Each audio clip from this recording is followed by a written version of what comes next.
శ్రీముఖుడు క్రీస్తుపూర్వం 231 నుండి 208 సంవత్సరం వరకు పరిపాలించాడు. శ్రీముఖుడు శాతవాహన రాజ్య స్థాపకుడు. శ్రీముఖుడు యొక్క తండ్రి శాతవాహనుడు. శ్రీముఖుణ్ణి శివముఖ, సింధూక అనే పేర్లతో పిలుస్తారు. శాతవాహనుల యొక్క అధికార భాష ప్రాకృతం. శ్రీముఖుడు ప్రతిష్టానపురంని రాజధానిగా అధికారంలోకి వచ్చాడు.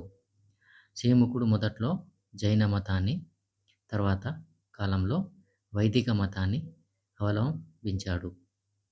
శ్రీముఖుణ్ణి బ్రహ్మాండ పురాణం సింద్రకుడు అని, విష్ణు పురాణం బలి పుచక అని, మత్స్య పురాణం సీమకుడు అని, భాగవత పురాణం బలి అని పేర్కొంటున్నాయి.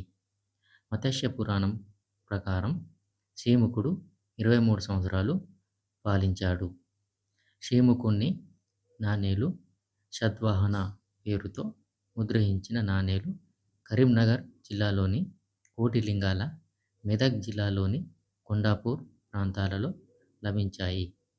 శ్రీముఖుడు రణగోభద్ర, రణగోస్వామి అనే నాణెంలను వేయించాడు.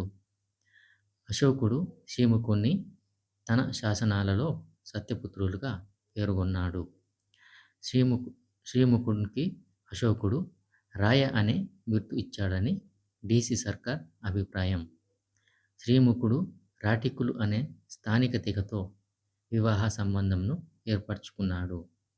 రాటికులు తెగకు చెందిన నాగనికను తన కుమారుడు 1వ శాతకర్ణికి ఇచ్చి వివాహం చేశాడు.